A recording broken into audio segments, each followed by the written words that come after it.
हर खबर देखते रहिए डीपीके न्यूज पर।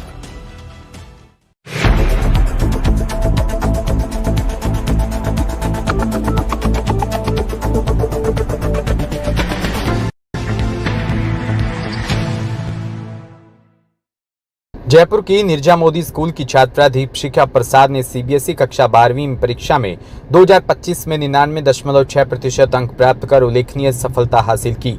वो अपनी सफलता का श्रेय आत्म अनुशासन, टू डू लिस्ट आधारित रणनीति, कॉन्सेप्ट क्लैरिटी और भावनात्मक सहयोगी को देती है। दीपशिखा ने बताया कि उन्होंने फिक्स टाइम टेबल नहीं अपनाया, बल्कि हर दिन स्पष्ट लक्ष्य वाली टू डू लिस्ट बनाई और बायोलॉजी में गहरी रुचि ने उन्हें पढ़ाई के प्रति उत्साहित रखा। उन्होंने सोशल मीडिया से दूरी बनाकर डिजिटल अनुशासन भी बनाए रखा।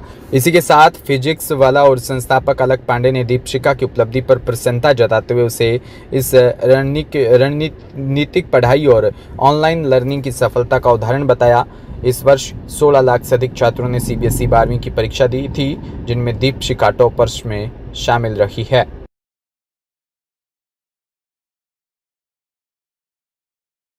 मैंने 11th में पीडब्ल्यू का अर्जुना नीट बैच लिया था और फिर 12th में पीडब्ल्यू का ही लक्ष्य नीट बैच लिया। उससे मैंने 2 साल ऑनलाइन पूरी तैयारी करी और 12th में भी, क्योंकि बोर्ड का नीट का सिलेबस तो ऑलमोस्ट सेम ही है, तो वही पीडब्ल्यू से ही मैंने ऑनलाइन सारा वो पढ़ा 12th का भी। तो पीडब्ल्यू ने किस तरह से हेल्प करी है? वहाँ के फैकल्टी मेंबर्स ने, टीचर्स ने कुछ बताया उनके बारे में? सारे फैकल्टी टीचर्स बहुत अच्छा पढ़ाते थे, बहुत अच्छे से कॉन्सेप्ट सारे क्लियर करते थे, नोट्स भी लिखाते थे। जैसे बायोलॉजी में जो डायग्राम बनाए, जो फ्लो चार्ट बनवाए, वो भी बहुत ज़्यादा हेल्पफुल थे रिवाइज करने के लिए भी, और बोर्ड में जब आंसर शीट में लिखते हैं उसके प्रेजेंटेशन के लिए भी वो फ्लो चार्ट्स और डायग्राम बहुत ज़्यादा इंपॉर्टेंट हुए। और हर सब्जेक्ट में एक्चुअली, फिज़िक्स में भी सर हमारी क्लास में बहुत सारे क्वेश्चन प्रैक्टिस कराते थे, उससे न्यूमेरिकल सॉल्विंग बहुत अच्छी हुई मेरी। केमिस्ट्री में भी क्लास में प्रैक्टिस कराते थे, कॉन्सेप्ट सारे बहुत अच्छे से क्लियर कराते थे। और पंकज सर जो ऑर्गेनिक केमिस्ट्री पढ़ाते थे, वो बहुत सारे हमें क्लास में पीएसएस कराते थे, महा पीएसएस कराते थे, तो बहुत सारी रिएक्शन साथ में रिवाइज हो जाती थी उससे। किस तरह की दिक्कतें आई पढ़ाई के दौरान?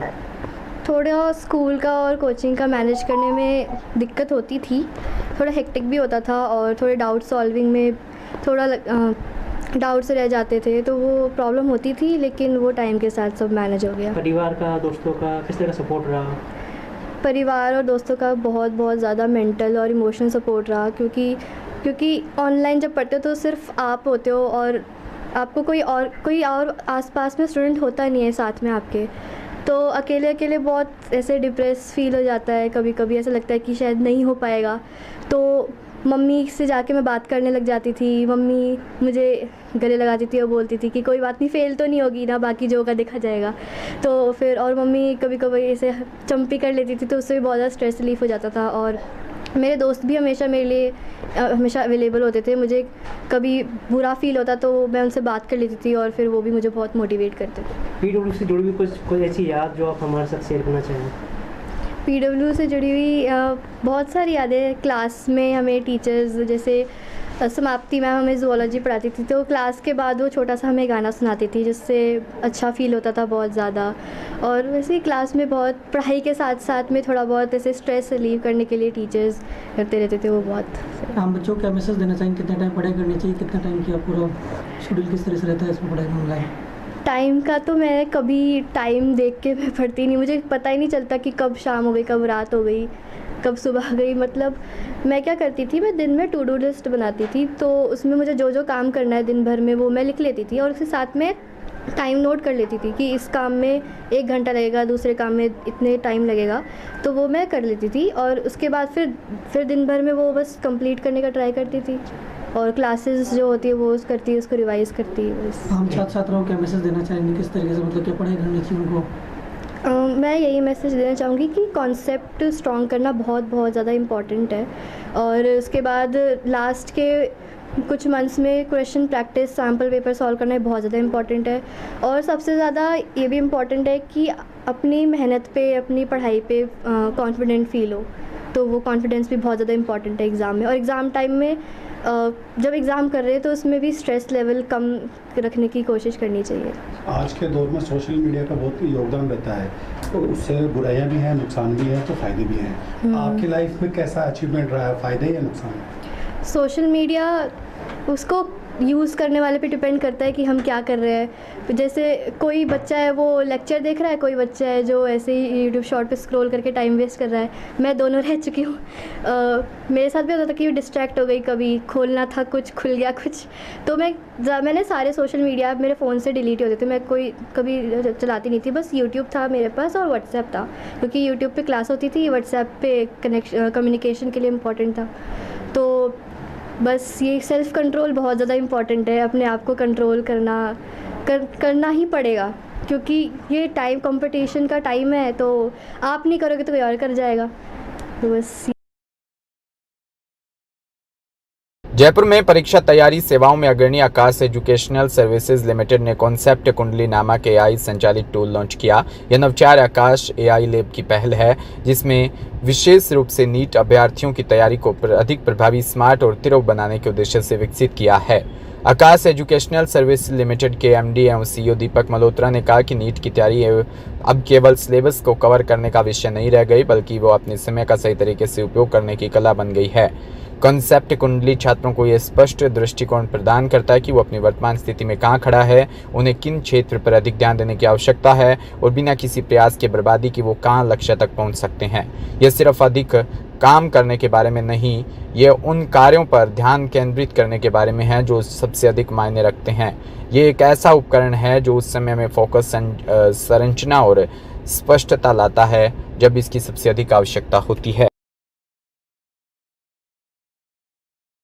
मैं बड़ी प्रसन्नता से आप सभी को ये बताना चाहूँगा कि टेक्नोलॉजी के फ्रंट में जिस तरह से आकाश एक अग्रणी भूमिका निर्वाह करता आ रहा है, तो उसी परंपरा को मेंटेन करते हुए हमने एक AI बेस्ड ऐप लॉन्च किया है जिसका नाम है कॉन्सेप्ट कुंडली। सारांश में ये है कि जो बच्चा हमारे साथ पिछले या उससे 2 साल पहले के एकेडमिक सेशन से मेडिकल की तैयारी कर रहा है, उस बच्चे का पूरा डेटाबेस को यूटिलाइज करके हम उस बच्चे की स्ट्रेंथ, वीकनेस और कहाँ और ज़्यादा मेहनत करने की आवश्यकता है उसकी मैपिंग करते हैं। और ये मैपिंग केवल जेनेरिक नहीं है, कोई भी एक सब्जेक्ट में क्या चैप्टर, क्या टॉपिक, क्या सब टॉपिक, मतलब इतने माइन्यूट लेवल पे जाके हम इसके मैपिंग करते हैं।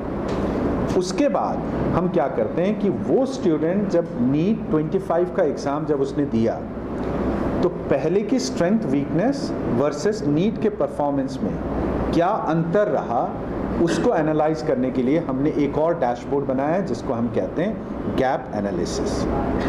और नीट का परफॉर्मेंस, हिस्टोरिक का मतलब जब हमारे साथ मेडिकल की तैयारी कर रहा था वो परफॉर्मेंस और नीट के परफॉर्मेंस दोनों को मिला के AI आर्टिफिशियल इंटेलिजेंस बच्चे को बताता है कि फिजिक्स के 29 चैप्टर में से ये चैप्टर सबसे पहले आपको इसमें सबसे ज़्यादा मेहनत करने की आवश्यकता है। उसी तरह से डिक्रीजिंग ऑर्डर में पूरा एनालिसिस, पूरा सजेशन AI मॉडल देगा। ठीक उसी तरह से केमिस्ट्री के 21 चैप्टरों में से ये चैप्टर आपने सबसे पहले पकड़ना है, ये चैप्टर आपका सबसे कमज़ोर दिख रहा है, और किसके आधार पर? On the basis of last academic year performance and NEET performance.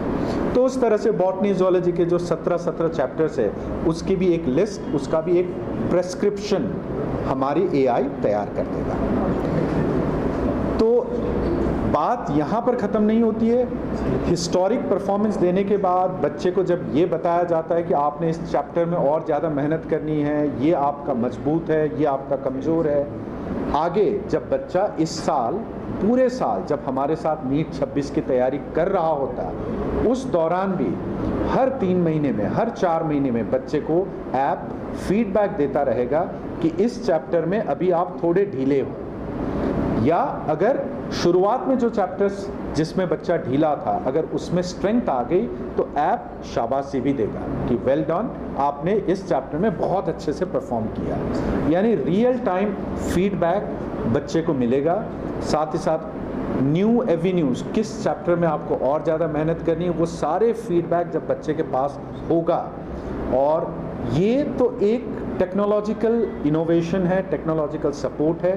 पीछे से सबसे मजबूत सपोर्ट जो है आकाश की लेगेसी, आकाश के स्टडी मटेरियल, टेस्टिंग, फैकल्टी, जब इस चीज़ के मिक्सचर से बच्चा नीट 26 देने जाएगा, यकीनन मुझे लगता है कि उसका जो परफॉर्मेंस है नीट 25 के मुकाबले काफ़ी अच्छा होगा। Naveen Karki, national academic director medical, Aakash. खबर श्री गंगानगर के पदमपुर से, जहां गांव 24 बीबी के पास 5 से 6 युवकों ने तेजधार हथियार से एक युवक पर हमला किया। घटना मंगलवार देर रात की है। हमले में युवक गंभीर रूप से घायल हुआ, जिसे एम्बुलेंस की सहायता से पदमपुर सीएचसी में लाया गया। घायल युवक के पूरे शरीर पर गंभीर चोट है। सूचना मिलने पर पदमपुर पुलिस मौके पर पहुंची और घायल युवक से घटना की जानकारी ली। इधर प्राथमिक उपचार के बाद युवक को श्री गंगानगर रेफर कर दिया। गंभीर रूप से घायल युवक जसपाल सिंह 24 बीबी का रहने वाला बताया जा रहा है। पदमपुर में मजदूरी करता था और पदमपुर पुलिस मामले की जांच कर रही है। कांग्रेस के राष्ट्रीय महासचिव सचिन पायलट ने अमेरिकी राष्ट्रपति डोनाल्ड ट्रंप के कश्मीर पर दिए बयान और कर्नल और सोफिया कुरैशी पर मध्य प्रदेश के मंत्री के बयान को लेकर केंद्र सरकार और बीजेपी पर निशाना साधा। सचिन पायलट ने जिस तरह के अपशब्दों का इस्तेमाल किया, उसके बाद से उसे सरकार में रहने का कोई हक नहीं। कर्नल सोफिया कुरैशी और विंग कमांडर व्योमिका सिंह ने पूरे ऑपरेशन की जानकारी देश को दी। वो बेहतरीन काम कर रही है। सोफिया कुरैशी के लिए जिस तरह अनादर दिखाया, उस पर बीजेपी के शीर्ष नेतृत्व को माफी मांगनी चाहिए। सचिन पायलट ने कहा, अमेरिका और राष्ट्रपति डोनाल्ड ट्रंप सऊदी अरब की यात्रा पर गए और वहां एक बार फिर उन्होंने साफ कहा कि भारत पाकिस्तान के बीच युद्ध विराम उनकी तरफ से करवाया गया। बार बार अमेरिका के राष्ट्रपति जो बयान दे रहे हैं, उसका सटीक और स्पष्ट उच्च स्तरीय लेवल पर कोई खंडन नहीं किया गया। अमेरिका राष्ट्रपति ट्रंप ने अब तक जितने बयान दिए, उन्होंने एक बार भी पाकिस्तानी आतंकवादी शब्द का इस्तेमाल भी नहीं किया।